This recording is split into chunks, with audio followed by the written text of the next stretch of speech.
Bab 217. Kembali ke kota Gopo.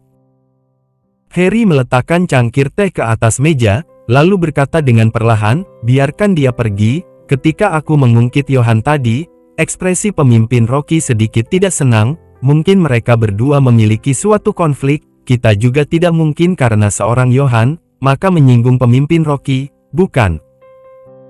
Jika dia bersedia tinggal maka tinggal, tidak bersedia tinggal maka keluar dari aliansi bisnis. Pemimpin Rocky baru saja menjabat, jadi tidak boleh membiarkan Johan merusaknya. Hati Yudi sedikit khawatir, berkata, keluarga Johan sangatlah berkuasa, dia juga orang yang sangat perhitungan, takutnya akan berdampak buruk bagi kita di masa depan. Untuk apa takut padanya? Sandy berkata, kita sekarang membantu pemimpin Rocky mengurus sesuatu. Jika ada masalah maka meminta bantuan kepada pemimpin. Aku lihat dia seberapa berani mencari masalah dengan pemimpin Rocky. Semua orang berturut-turut menanggapi, ya, kita adalah orangnya pemimpin Rocky, apakah masih takut padanya? Harry mengangguk puas, lalu memerintah, singkirkan kursi semulanya Johan, lalu mempersiapkan kursi baru untuk pemimpin Rocky, mencegah pemimpin Rocky kesal melihatnya. Rocky berjalan turun ke bawah. Ketika hendak masuk ke dalam mobil, tiba-tiba sebuah sepeda motor, Harley, berwarna hitam, melaju kemari, membawa angin kencang, lalu berhenti di depan dengan kuat. Pengemudi motor mengenakan jas kulit berwarna hitam, celana kulit tipis membalut kaki cantiknya dengan erat, memperlihatkan bentuk tubuh yang cantik, badan yang seksi sungguh membuat orang mimisan.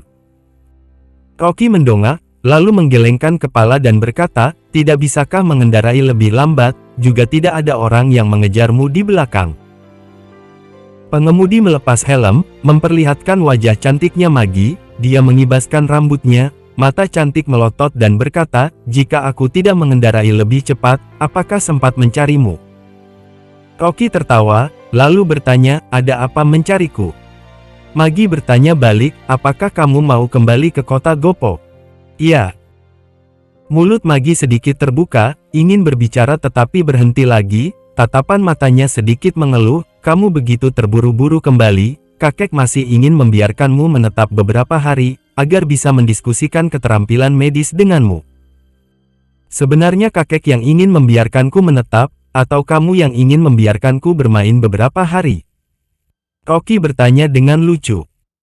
Maggie tersipu malu, segera berkata, untuk apa aku membiarkanmu menetap, setiap hari makan dan minum gratis di keluarga Sou, aku malah merasa risih.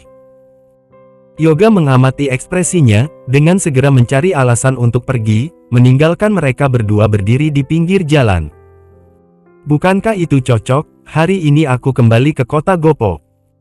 Rocky berkata, aku telah menyelesaikan pekerjaanku, juga telah menatap beberapa hari di kota Babel, sudah waktunya untuk kembali. Tatapan mata Maggie terlintas sedikit tidak rela, bertanya, Kak Rocky, kapan kamu akan datang lagi? Rocky merenung sejenak, ini belum pasti, namun seharusnya segera. Pabrik farmasinya ada di sini, nantinya juga harus terus melakukan perjalanan di antara kedua kota ini. Mendengarnya mengatakan dia akan datang lagi, ekspresi gugup Maggie langsung menjadi lega, lalu berkata dengan menyampingkan kepala, aku mengantarmu ke bandara saja, dijamin akan lebih cepat daripada Yoga. Rocky menggelengkan kepala, berkata, biarkan aku yang mengendarai saja. Mengapa? Kakekmu menyuruhku mengajarimu, harus berkendara dengan aman, jangan mengendarai terlalu cepat. Rocky sedikit tersenyum, oleh karena itu, untuk mencapai makna pelajaran, kali ini gantian aku yang mengendarai. 10 menit kemudian, Rocky mengendarai sepeda motor, Harley, melaju dengan cepat di jalan raya. Suara hembusan angin melintas di samping telinga. Dan pejalan kaki di sisi jalan, juga hanya melihat bayangan sepeda motor hitam yang melintas, dalam sekejap hilang dari pandangan. Ah! Maggie memeluk pinggangnya dengan erat, sambil berteriak di sepanjang jalan. Rocky! Lebih lambatlah. Aku sudah hampir jatuh. Ah! Kecepatan laju motor ini, setidaknya 2 kali lebih cepat darinya. Dia merasa dirinya seperti sedang terbang. Sungguh mengerikan. Ini bukan sedang mengendarai sepeda motor, tetapi sedang mengendarai roket. Rocky tersenyum diam-diam dalam hati, sambil melaju cepat sambil bertanya seperti tidak terjadi apa-apa, apakah sudah tahu bagaimana menjelaskan kepada kakekmu setelah kembali? Tahu. Maggie menutup matanya dengan erat, bahkan tidak berani melihat, segera mengangguk, aku akan mengatakan kepada kakek, tidak akan mengendarai dengan cepat lagi. Ini baru patuh. Rocky langsung rem, berhenti di depan bandara dengan stabil. Maggie terengah-engah, melompat turun dari motor, lalu berjongkok di sisi jalan dan mulai muntah. Kecepatan yang mengerikan ini, membuat isi perutnya terguncang.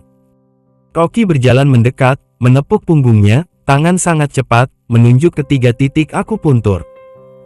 Maggie baru merasa lega, lalu bangkit dengan tak berdaya. Rocky mengangguk dengan puas, berkata, sudah tahu rasa mabuk darat, bukan? Lain kali jangan melakukannya kepada kakekmu lagi. Rocky, kamu sengaja mengerjaiku, bukan? Mata Maggie melotot. Tidak. Rocky berkata dengan serius, lalu mengangkat bahu, kamu lihatlah bukankah aku baik-baik saja? Seorang gadis maka seharusnya memiliki gaya seorang gadis, balapan apa? Melihat nada bicaranya yang seperti orang tua, Maggie tidak bisa menahan untuk mengangkat kepala, Rocky, kamu setidaknya hanya 5 atau 6 tahun lebih tua dariku, jangan mengira bisa memberiku pelajaran. Intinya, aku masih akan pergi ke kota Gopo untuk mencarimu, nantinya baru melihat keterampilan berkendaraku lagi. Tidak peduli denganmu lagi, aku pergi dulu. Rocky melihat waktu sebentar, sudah segera boarding, jadi berjalan masuk ke bandara. Di belakang, tatapan mata Maggie terlintas sedikit kerumitan, berlari ke depan, lalu berteriak, Rocky. Begitu Rocky berbalik, tiba-tiba sesosok bayangan masuk ke dalam pelukannya, lalu dia memeluknya tanpa sadar. Aroma seorang gadis, memasuki dasar hidungnya, menyebabkan dalam tubuhnya merasa panas. Tepat pada saat ini, dia tiba-tiba merasakan sebuah kesakitan di pinggangnya, langsung menarik nafas dingin. Siapa suruh kamu meremehkanku? Maggie mencubit pinggang dengan kuat, seolah-olah mendapat keuntungan dan melompat dengan bangga. Rocky menggelengkan kepala sambil tersenyum pahit. Gadis ini sungguh sulit ditangani. Maggie berlari beberapa langkah, lalu menoleh lagi, memandanginya dengan mata bersinar. Dia berteriak padanya, Kak Rocky, ingatlah datang mencariku ketika datang ke kota Babel lagi. Rocky tertegun, di dalam matanya terlihat sebuah ketidakrelaan yang dalam. Kakeknya tidak pandai medis, jangan-jangan gadis ini juga memikirkan keterampilan medis dirinya. Dia mengangguk dan berkata, ya. Pesawat lepas landas, meluncur ke langit. Maggie duduk di atas sepeda motor, memandang pesawat putih yang melintas di langit, mengerutkan bibir, lalu berkata dengan kesal. Lain kali saat bertemu, pasti akan membuatmu terkesan. 1 jam kemudian. Rocky berdiri di bandara kota Gopo, satu tangan menarik koper, satu tangan memegang ponsel, sedang menelepon Dewi. Istriku, kamu di luar jalur keluar ke-7. Aku segera datang. Terpikirkan segera bertemu dengan Dewi, hati Rocky tidak bisa menahan kegembiraan. Sehari tidak berjumpa, seperti 3 tahun tidak berjumpa. Sekarang, dia akhirnya mengerti kalimat ini. Juga tidak tahu apakah istrinya merindukan dirinya atau tidak. Rocky melangkah besar keluar dari pintu gerbang, begitu mengangkat kepala, sebuah mobil Porsche 911 berwarna hitam berhenti di depannya dengan perlahan. Jendela mobil diturunkan, wanita di dalam menoleh kemari, melepas kacamata hitamnya, lalu memperlihatkan sebuah wajah dingin dan cantik yang menawan. Kamu. Rocky tertegun, menatapi wanita ini sebentar, tidak bereaksi selama beberapa saat. Itu ternyata adalah Melanie. Di sampingnya masih ada Yulia. Bibir merah Melanie sedikit melengkung, tersenyum tipis, Kak Rocky, apakah tidak bahagia melihatnya? Bab 218. Berpura-pura bermesraan untuk dilihat siapa? Rocky tersenyum pahit di dalam hati, dia bukan bahagia atau tidak bahagia, hanya saja tidak menyangka akan berjumpa dengan Melanie di sini. Dia bertanya, "Melanie, kamu juga datang naik pesawat?" Melanie menggelengkan kepala, "Bukan, aku khusus datang menjemputmu." Yulia berkata dengan dingin, "Rocky, Melanie sudah menunggu selama 4 jam di luar bandara, hanya untuk menjemputmu, masih mengatur sebuah pesta penyambutan untukmu di restoran Gobes. Ini. Terima kasih. Tetapi seseorang telah datang menjemputku, aku menyimpan niat baik kalian di dalam hati." Rocky hanya bisa memaksa mengatakannya. Ketika dia berbicara, seperti sedang mencuri, tanpa sadar memandang ke arah depan. Tepat pada saat ini, Rocky melihat sosok Dewi, dia langsung tertegun. Mampus. Dewi tepat di seberang jalan, mengenakan gaun putih, terlihat anggun dan menawan, tangannya memegang sebuah payung transparan, lalu sedang menunggu menyeberangi jalan di trotoar. Ketika Rocky mengangkat kepala, kebetulan mengenai pandangan Dewi. Dewi melihatnya, segera tersenyum indah, dia tampak dalam suasana hati yang baik, dan masih melambaikan tangan padanya. Jarang sekali istrinya inisiatif bersikap baik, tetapi Rocky malah merasa cemas. Bagaimana bisa kedua wanita ini bertemu lagi? Mars menabrak bumi. Rocky langsung membuat keputusan, berkata kepada Melanie, "Orang yang menjemputku sudah datang, terima kasih telah datang menjemputku kali ini, jika lain kali ada kesempatan, aku akan berterima kasih padamu lagi." Selesai berbicara, dia sama sekali tidak memberi Melanie kesempatan untuk berbicara, segera berjalan ke seberang jalan. Ketika Dewi hendak menyeberangi jalan, dia melihat Rocky sudah tiba di hadapannya dengan langkah besar, tertegun sejenak, lalu berkata dengan mengeluh, "Untuk apa berjalan begitu cepat?" Melihat wajah cantik istrinya yang familiar, Rocky sangat bersemangat, lalu berkata sambil tersenyum, "Tentu saja untuk lebih cepat melihatmu." Dewi tersipu malu, hatinya berdetak kencang. Sejujurnya, dia telah bersama dengan Rocky selama 4 tahun, tiba-tiba berpisah selama beberapa hari, juga merasa sedikit tidak terbiasa. "Ibu sibuk hari ini, jadi tidak menyisakan makanan untukmu, kita makan di luar saja." "Baik." Rocky mengangguk, dia sudah tahu bahwa ibu mertua tidak akan menyisakan makanan untuknya, kebetulan bisa makan malam romantis dengan cahaya lilin bersama istri. Dia melihat pipi putih Dewi yang menjadi sedikit merah merona, membuatnya terlihat lebih menawan lagi, dia tidak bisa menahan untuk menggenggam tangannya.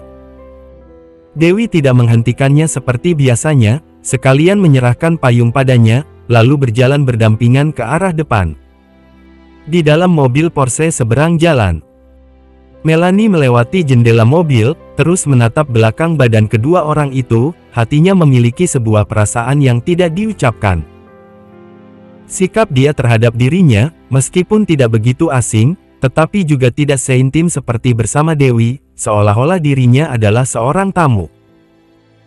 Melihat sahabatnya sedih, Yulia merasa tidak adil untuknya, tidak bisa menahan untuk berkata, "Melanie, ayo kita pergi menghalangi mereka," lalu membicarakan semuanya dengan jelas. Melanie menggelengkan kepala, berkata dengan suara kecil, "Tadi, Kak Rocky jalan begitu cepat, juga karena takut Dewi akan melihatku, aku tidak ingin dia kesulitan. Tapi, kamu yang seharusnya menjadi istrinya." Melanie berkata, "Aku sudah menunggu selama bertahun-tahun, sekarang hanya kurang dari 1 tahun, aku bisa menunggunya." Yulia berkata dengan marah, "Dalam setahun, terlalu banyak hal yang bisa berubah, siapa yang tahu pada saat itu, apakah dia akan bercerai dengan wanita ini atau tidak, bagaimana jika dia melanggar janjinya?" Dalam sekejap, Melanie tidak terpikirkan kata-kata untuk membantahnya, mata cantiknya melintas sedikit kesedihan. Kedua orang pergi sambil bergandengan tangan, sangatlah mesra. Bisakah Rocky menangani semuanya dalam setahun, lalu kembali ke kota Wasa dan menikah dengannya? Yulia melihat wajah tertekan dan sedihnya, mengepalkan tangannya, diam-diam membuat keputusan sendiri. Dia harus pergi mencari Rocky sekali, memintanya memberikan sebuah jawaban. Setelah lama berpisah, Rocky makan malam di sebuah restoran bersama Dewi. Suasana hati mereka berdua sangat baik, terus bergandengan tangan seperjalanan pulang ke rumah. Tetapi begitu tiba di rumah, suasananya langsung menjadi hancur. Ibu mertua alias Jenny membuka pintu lalu melihat dirinya tidak membawa oleh-oleh, wajahnya langsung tidak senang. Rocky, kamu begitu keluar langsung sampai berhari-hari, tidak ada orang yang membeli sayur dan masak di rumah. Aku lihat kamu pergi bersembunyi di luar, kan? Pergi sana, cepat cuci piring di dapur. Dewi langsung tidak senang, segera menjelaskan, Ibu, Rocky baru saja pulang, dan kamu langsung menyuruhnya beres-beres. Selain itu, dia pergi ke kota Babel untuk membincangkan sesuatu. Membincangkan sesuatu? Mana uangnya? Jenny berteriak, sekarang perusahaan keluarga Liu bangkrut, aku juga tidak bisa mendapatkan uang pensiun, semuanya salah dia. Ibu, bagaimana bisa menyalahkan Rocky? Jelas-jelas keluarga Liu sendiri yang tidak bisa mengelolanya. Dewi sambil berdebat dengan Jenny, sambil memberi isyarat ke Rocky, menyuruhnya kembali ke kamar untuk menghindar. Untuk menghindari Jenny terus menggila, Rocky hanya bisa berjalan masuk ke dapur, lalu mencuci piring. Di luar masih terdengar suara marahan Jenny. Dewi berjalan masuk, berkata, Ibu tidak mendapatkan saham di perusahaan Alpha, beberapa hari ini emosinya sangat besar, kamu jangan perhitungan padanya. Rocky mengangguk, ini juga bukan pertama kalinya Jenny memarahinya, dia sudah terbiasa. Dewi berkata lagi, beberapa hari ini, keluarga Liu akan mengirim seseorang kemari, mengatakan ingin mengurus konflik keluarga, kamu lebih berhati-hatilah. Apakah datang untuk perhitungkan denganku? Rocky mendengus dingin dalam hatinya.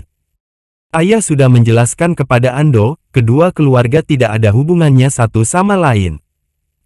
Dewi berkata, kamu tidak perlu khawatir dengan masalah keluarga. Keesokan harinya, Jenny membangunkan Rocky sangat pagi, lalu mengatur banyak pekerjaan rumah untuknya.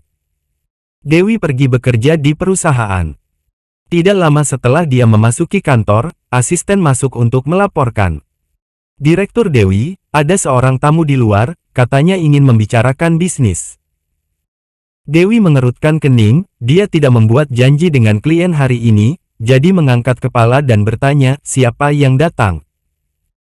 Adalah orang dari perusahaan konstruksi Jinax, mengatakan ingin membicarakan kontrak pusat perbelanjaan global dengan Anda. Dewi terkejut, perusahaan konstruksi Jinax adalah perusahaan besar yang terkenal di seluruh provinsi, dan proyek pusat perbelanjaan ini adalah proyek besar, orang lain bahkan tidak sempat merebutnya, mengapa pihak lain berinisiatif datang kemari dan ingin menandatangani dengan dirinya? Bilangan kontrak ini tidak kecil, Dewi tidak berani mengabaikannya, segera bangkit lalu berjalan ke ruang pertemuan. Di dalam ruang pertemuan, duduk seorang wanita yang mengenakan pakaian hitam. Dewi berjalan masuk, wanita itu mengangkat kepalanya, kedua orang saling bertatapan. Nona Yulia. Dewi tertegun, alisnya sedikit berkerut. Yulia tersenyum tipis, berkata, tidak disangka Nona Dewi masih mengingatku. Dewi menenangkan diri, dia tentu saja pernah berjumpa dengan Yulia, juga tahu dia adalah sekretaris Melanie, lalu berjalan mendekat dan bertanya dengan hormat, Nona Yulia, apakah kamu datang untuk membicarakan kontrak? Ya. Yulia melipat tangan di depan dada, lalu berkata dengan merendahkan, perusahaan Jinax hanyalah cabang perusahaan Direktur Melanie, proyek ini akan dilakukan oleh siapa, aku tentu saja dapat memutuskannya. Kalau begitu, terima kasih Nona Yulia. Dewi masih belum selesai berbicara, langsung dipotong oleh Yulia dengan tidak sopan. Tapi, kamu juga tahu seberapa untungnya proyek ini, jadi aku meminta sebuah syarat tambahan yang kecil, tidak kelewatan, kan?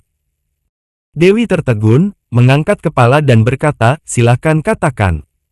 Aku berharap, mulai sekarang ketika kamu berada di depan umum bersama Rocky, sebaiknya jangan bersama.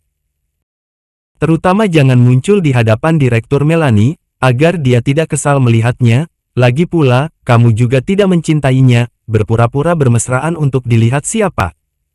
Apakah ini bermakna? Bab 219. Menjatuhkan botol cuka. Senyuman di wajah Dewi langsung membeku, hatinya merasa sedikit tidak nyaman, dia mengerutkan kening, berkata, Nona Yulia, Rocky adalah suamiku, bagaimana aku ingin bersama dengannya, itu adalah urusan kami sendiri. Yulia melipat tangan di depan dada, lalu berkata dengan angkuh, bagaimana kalian ingin bersama? Aku memang tidak bisa mengontrolnya, tetapi karena kamu ingin mendapatkan proyek ini, tentu saja perlu berkorban sedikit, ini adalah syaratnya. Sikap sombong seperti ini, membuat wajah Dewi menjadi dingin, berkata, perusahaan memiliki banyak pelanggan untuk bekerja sama, persyaratan tambahan yang disebutkan Nona Yulia, maaf, aku tidak bisa menerimanya, proyek pusat perbelanjaan global ini, mohon Nona Yulia mencari unit lain untuk kerjasama, aku tidak sanggup menerimanya. Yulia tidak menyangka dia akan menolaknya, tatapan matanya sedikit terkejut. Dia tidak menyangka bahwa Dewi begitu temperamental, sama sekali tidak terlihat dari penampilan luarnya, dengan langsung mengerutkan kening, lalu menyipitkan mata dan berkata, Dewi, kamu pikirkanlah dengan baik, sekarang perusahaanmu bahkan lebih kecil dari biji wijen, berapa banyak uang yang bisa dihasilkan? Keuntungan proyek ini, lebih banyak dari kentunganmu dalam setahun. Dewi berkata dengan dingin, terima kasih atas niat baik Nona Yulia, tetapi aku tidak menginginkan proyek ini. Selesai berbicara, dia berbalik dan berjalan ke arah luar, hatinya seperti menjatuhkan sebotol cuka tua, pahit, pedas, asam dan manis. Tepat pada saat ini, sebuah suara perintah dingin dari belakang. Berhenti. Apakah masih ada hal lain? Apakah kamu tahu, sebelumnya Rocky memiliki hubungan apa dengan Direktur Melanie? Dewi menghentikan langkah kaki, teragu sejenak, lalu berbalik dan bertanya dengan suara dingin, hubungan apa? Yulia bersandar di sisi meja pertemuan, melipat kedua tangannya, sengaja membingungkannya. Tentu saja, hubungan itu. Dewi tanpa sadar mengepalkan tangan, bahkan menjadi sedikit gugup, telapak tangannya mulai berkeringat. Dari sikap Melanie terhadap Rocky waktu itu, mengatakan di depan umum akan menikah dengannya, dia dapat menebaknya dengan intuisi, bahwa di antara wanita ini dengan Rocky, pasti bukanlah hubungan teman biasa. Namun, dia malah tidak berani mengejar kebenarannya, jadi hanya bisa menghindar. Dewi melihat Yulia, mengumpulkan keberanian untuk berbicara. Mereka sebelumnya saling mengenal. Lebih dari mengenal. Yulia membuat keputusan, langsung berkata, mereka bukan hanya mengenal satu sama lain, tetapi juga memiliki hubungan yang sangat baik. Perasaan Direktur Melanie terhadap Rocky, jauh lebih dalam darimu, jadi aku berharap kamu melepaskannya, dan merestui Rocky dan Direktur Melanie. Awalnya dia ingin mengatakan tentang perjanjian pernikahan antara Rocky dan Melanie, tetapi ketika hendak mengatakannya, dia masih takut akan membuat Rocky sepenuhnya marah, jadi mengubah perkataannya. Dewi berdiri diam di tempat, bahkan sepasang kakinya sedikit gemetar. Hal ini, dia tidak pernah mendengar Rocky mengungkitnya, dan masih mengira Melanie adalah direktur yang dia kenal. Tetapi tidak disangka, kedua orang bahkan sudah saling mengenal saat di kota Wasa. Rocky menikah dengannya selama 4 tahun, bahkan sepatah kata pun tidak pernah diungkitnya. Dewi dalam sekejap merasa dirinya dibohongi lagi, hatinya sedikit masam. Dia mencoba menahan emosinya, lalu mengangkat kepala dengan berpura-pura tenang, Nona Yulia, hari ini kamu kemari hanya untuk membicarakan hal-hal ini. Maaf, aku dan Rocky sudah mendapatkan sertifikat pernikahan, adalah pasangan suami istri resmi. Tolong Anda kembali dan beritahu Direktur Melanie, hubunganku terhadap Rocky, tidak kurang darinya, tolong jangan datang mengganggu kami lagi. Selesai berakta, Dewi mengertakkan gigi dan berbalik, lalu berjalan keluar dari ruang pertemuan dengan langkah besar. Matanya memerah, hatinya sangatlah sedih. Tidak tahu masih ada berapa banyak hal yang disembunyikan Rocky darinya, dia semakin merasa, dia sepertinya tidak sesederhana yang terlihat. Ketika sore hari, Rocky mengendarai mobil kemari untuk menjemput Dewi pulang. Pandangan Dewi lurus, lalu berjalan melewati sampingnya, dan berkata dengan datar, kamu pergilah, aku akan pulang sendiri. Rocky kebingungan. Semalam, hubungan dengan istrinya begitu mesra, dan masih tidur seranjang, meskipun satu orang satu selimut. Tetapi situasi hari ini, apa yang terjadi lagi? Dia berpikir dengan cepat, semalam dia juga tidak berjumpa Melanie, bagaimana bisa tiba-tiba menjadi datar? Rocky mengejar ke sana, lalu menarik Dewi, istriku, ada apa denganmu? Lepaskan aku. Dewi melepaskan tangannya, lalu berjalan ke arah luar tanpa menoleh sedikit pun. Rocky melangkah maju dengan cepat, menghalangi jalannya, lalu bertanya dengan wajah suram, apakah ada orang yang menindasmu? Lebih baik dia tidak bertanya, begitu menanyakannya, langsung membuat Dewi mencurahkan keluar semua keluhan di hatinya. Matanya memerah, berkata dengan marah, Rocky, apakah aku telah menghalangimu dan Melanie? Jika benar seperti itu, kamu bisa bercerai kapan saja. Begitu mendengar kata Melanie, Rocky langsung merasa tidak beres. Benar, kedua wanita ini benar-benar ketemu. Dia dengan cepat menjelaskan, semalam, Melanie memang datang menjemput, dan masih menunggu selama 4 jam, tetapi aku tidak menaiki mobilnya. Apa, dia masih datang menjemput? Menunggumu selama 4 jam. Dewi semakin marah, pantas saja dia melihat ekspresinya tidak benar semalam, dia juga sedikit merasakan mobil Porsche 911 di seberang jalan, ada sebuah pandangan yang menatap dirinya. Dia merasa sangatlah sedih, lalu mendorong Rocky dengan marah, dan berjalan turun ke bawah dengan mata memerah.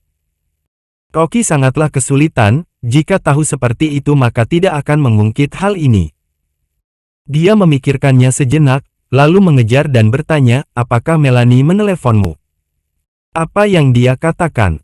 Bukan dia, tapi sekretarisnya, Yulia. Dewi menceritakan kembali semua kejadian dengan sedih, kemudian menatapinya dan bertanya, sebenarnya, kamu memiliki hubungan apa dengan Melanie? Wajahnya menjadi dingin, tidak disangka Yulia bahkan datang mengancam istrinya, hatinya sangat marah. Tetapi sekarang, dia juga hanya bisa membujuk Dewi terlebih dahulu. Untungnya, Yulia tahu diri, tidak mengungkapkan identitas aslinya, kalau tidak dia pasti tidak akan mengampuni wanita ini. Istriku, dulunya ketika di kota Wasa, aku memang memiliki kontak dengan keluarga Su, juga mengenal Melanie, tetapi bukan jenis hubungan yang kamu bayangkan. Aku dan dia hanyalah teman biasa, tetapi terkait bagaimana dia memikirkannya, aku juga tidak bisa menghentikannya, bukan? Mengapa kamu tidak memberitahuku sebelumnya?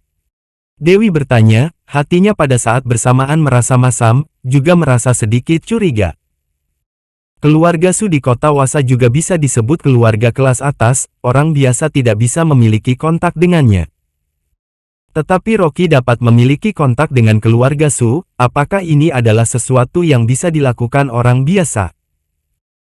Rocky memikirkannya sebentar di dalam hati, sekarang istrinya sudah mencurigai identitasnya, dia juga tidak ingin menyembunyikannya, tetapi mengatakan yang sebenarnya dalam situasi ini, hanya akan membuat Dewi semakin kecewa. Dia berpikir sejenak, lalu berkata dengan jujur, karena perselisihan keluarga, aku melarikan diri dari rumah sampai sekarang, ini sudah sangat lama sekali. Keluargaku memang berbisnis di kota Wasa, juga memiliki kontak bisnis dengan keluarga Su, aku belum pernah memberitahumu hal-hal ini sebelumnya, karena takut kamu akan marah jika mengetahuinya. Dewi dibuat marah olehnya dan juga ingin ketawa, lalu berkata dengan kesal, Rocky, tidak disangka kamu membohongiku begitu lama. Apakah kamu takut aku akan memanfaatkanmu? Tahu keluargamu melakukan bisnis, jadi akan menargetkan uang keluargamu. Sama sekali bukan. Hati Rocky berdetak sekali, seperti dugaan, situasi yang terburuk sudah muncul. Sekarang seperti ini, dia lebih tidak boleh membiarkan Dewi tahu bahwa, dirinya adalah anggota keluarga Lin di kota Wasa.